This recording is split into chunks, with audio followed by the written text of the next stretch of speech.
Hello' everyone, welcome back to my another blog. আজি হৈছে শনিবাৰ আৰু এতিয়া বাজি গৈছে আবেলি 4টা।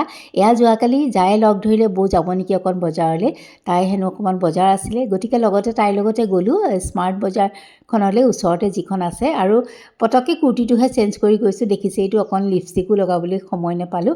ভিডিঅ'টো আপলোড কৰাৰ পাছত একেবাৰে সময় নাথাকে, তাইৰ লগত দৌৰ মাৰিলোঁ। আৰু মোৰ যদিও বজাৰ নাছিল, তালৈ গ'লে আৰু এটা দুটা বস্তুটো হাতত লৈয়ে অহা হয়। আপোনালোকৰ তেনেকুৱা হয়নে নহয় নাজানো। হেল্ল' এভৰিৱান, এয়া এতিয়া অকণমান পাকঘৰত সোমাইছোঁ। চাহ একাপ খাই ল'লোঁ, গা পা ধুই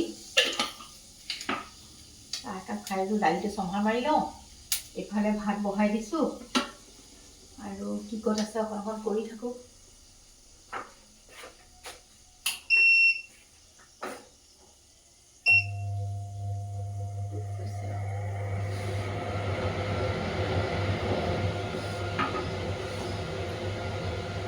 আৰু মোবাইলটো ভিডিঅ' কৰিলে কি হয় চাওকচোন, সেয়া এওঁ সোমাই আহিলে বোলে দিয়াচোন মোবাইলটো অকণমান, কিবা এটা চাবলগীয়া আছে, মেছেজ কিবা চাবলগীয়া আছিলে, গতিকে তেওঁ লৈ গ'ল। অকণমান সময় মই তেনেকৈয়ে থাকিলোঁ।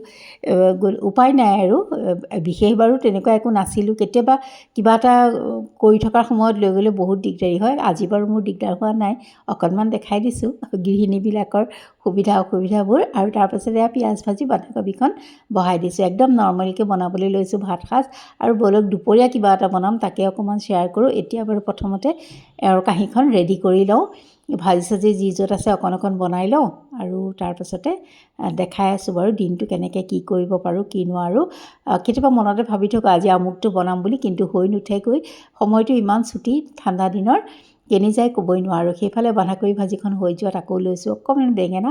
এনেকৈ খায়নে নাখায় আপোনালোকে? সৰু সৰুকৈ কাটি পানীতে তিয়াই থৈ দিব লাগে, তেতিয়া বৰ বেছি তেল নালাগে। তাৰপিছত টুকি পেলাই তাৰ লগতে মই মিহি মিহিকৈ আলু এটাও দিছোঁ। এনেকৈ পেলাই ভাজোঁ, খাবলৈ বহুত ভাল লাগে, বহুত টেষ্ট হয়। বহুতে জানেই চাগে, মই অলপ ক'লা জিৰা ফুটাই পেলাই এনেকৈ ভাজিছিলোঁ। বেছি সময়ো নালাগে এই ভাজিখনত, খাবলৈও কিন্তু বহুত টেষ্টি হয়। আৰু এতিয়া ঠাণ্ডা দিনত যিহেতু বেঙেনা বহুত ওলায় আৰু খাবলৈ বিভিন্ন ধৰণে আমি খাব পাৰোঁ। আজি এখন একদম নৰ্মেল ভাজিয়ে, তথাপিতো কৈ দিছোঁ কেতিয়াবা এনেকৈ মিহি মিহিকৈ কাটি খাবচোন। আলু নিদিলেও বহুত ভাল লাগে। মই আলু দিছোঁ আৰু তাৰপিছত এওঁক যি য'ত বনাইছিলোঁ অকণমান দি পেলাই থালিখন ৰেডি কৰি লৈছোঁ। দৈও আছিলে আজি, গতিকে এনেকৈ সজাই লৈছোঁ আৰু এওঁক খুৱাই বুৱাই পঠিয়াই লওঁ। এওঁক খুৱাই পেলাই আকৌ ভাবিলোঁ কামলা দুজন আছে, তাহাঁতকো চাহ দুকাপ দি থৈ আহোঁ। এতিয়া মোৰ পাকঘৰত যদি ৰন্ধা বঢ়া হ'ল, ভাবিছোঁ পিঠাগুড়িৰে কিবা এটা বনাওঁ, আপোনালোকৰ লগতো শ্বেয়াৰ কৰোঁ। ব'লকচোন, বহুত টেষ্টি হয়। কেনেকৈ কি কৰোঁ অকণ অকণ দেখাই দিওঁ। আৰু যিহেতু বিহু আহি আছে, মানে যদি কৰিম বুলি ভাবে, সকলোৱে জানে বাৰু, যিসকল নাজানে বা মনত পেলাই দিছোঁ আকৌ এবাৰ, এনেকৈ কৰি খাব পাৰে। আৰু এয়া এই পেকেটটোত যে পিঠাগুড়ি মই ভৰোৱাই নাই, সিদিনাখন এওঁ আনিছিলে টেমাটো, আগৰ পিঠাগুড়ি অকণমান আছেই, গতিকে বোলো ভৰাম আৰু এতিয়া লৈছোঁ মই কাপটোতে চেনি, এইখিনি মিল্ক পাউডাৰ, আৰু আগৰ বাতিখিনিটোত আছিলে অকণমান এয়া ক'ক'নাট পাউডাৰ, সেইখিনিয়ে বস্তু। আৰু অকণমান মই লৈছোঁ আলমণ্ড, কাজু থাকিলেও ল'ব পাৰে বা ড্ৰাই ফ্ৰুটছটো স্কিপো কৰিব পাৰে, নিদিলেও কথা নাই। মই ভাবিছোঁ পিঠাগুড়িৰে বনাম যেতিয়া টেষ্টটো অকণমান বেছি হ'বৰ কাৰণে ড্ৰাই ফ্ৰুটছ দিলে, কাজু বা আলমণ্ড কিবা এটা দি দিলে বেছি ভাল হ'ব।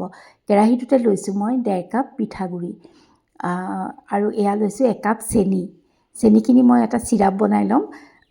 আধা কাপ দিছোঁ মই পানী, আধা কাপতকৈ অকণ বেছিয়ে হৈছে, কিন্তু মোক আৰু অকণ পানী পিছত চেনি চিৰাপ আৰু অকণ লগা হ'ল। এইখিনি মই এয়া বনাই আছোঁ এইফালে, আৰু এইফালে মই পিঠাগুড়িখিনি ভাজি আছোঁ।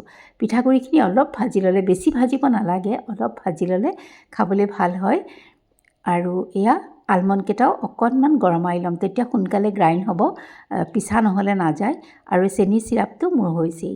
আৰু ইয়াতে মই পিঠাগুড়িখিনিতে মিল্ক পাউডাৰ, ক'ক'নাট পাউডাৰ গোটেইখিনি মিলাই লৈছোঁ। অলপ মিক্সিৰ জাৰ এটাত দি পেলাই আকৌ অকণমান মিহি কৰি ল'ম। মিল্ক পাউডাৰ যিমানে বেছি দিয়ে, তাতে মই আলমণ্ডকেইটাও দি দিলোঁ দেই তলতে, সেইকেইটাও গ্ৰাইণ্ড হৈ যাব।